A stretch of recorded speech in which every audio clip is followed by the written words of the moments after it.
Let's go back and review the steps that it takes to get to the White House. First, the candidate has to win a political party's nomination. That means winning primaries and caucuses and being declared the nominee at the national convention. Then, the candidate takes the campaign to the people. Then there's a general election in November, followed by the Electoral College vote in December. The candidate who gets a majority of the electoral votes is declared president. Today, that means 270 of the 538 electoral votes. Why 538? Well, 100 for the 100 senators, 435 for the 435 members of the House of Representatives, and 3 for the electoral votes from the District of Columbia. But what happens if no one gets a majority?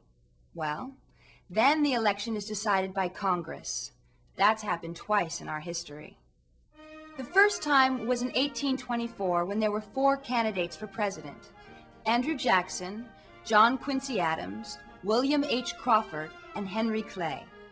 When the votes were counted, Jackson had the most popular votes and the most electoral votes, but not a majority.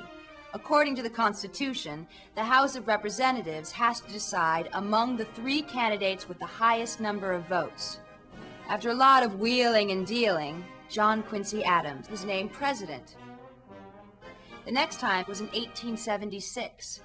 Samuel J. Tilden, the Democratic candidate, had 250,000 more popular votes than his Republican opponent, Rutherford B. Hayes.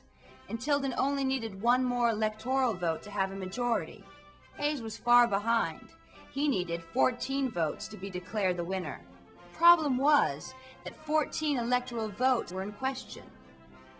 So, Congress created a special commission to figure out what to do about those 14 votes. In the end, it was decided that the votes should be counted, and all 14 went to the man we know as President Rutherford B. Hayes.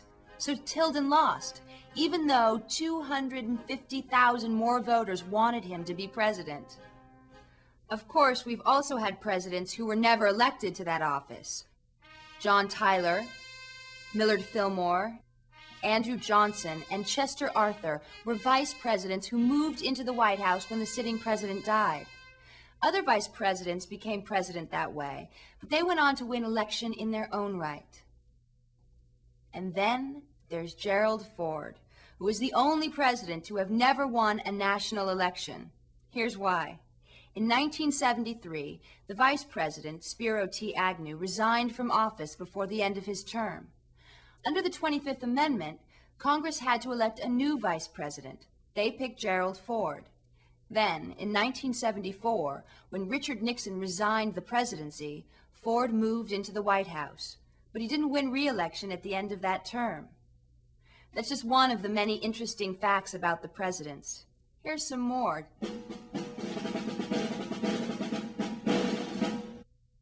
Did you know that Zachary Taylor, Ulysses S. Grant, William Howard Taft, Herbert Hoover, and Dwight D. Eisenhower were only elected to one office, President of the United States?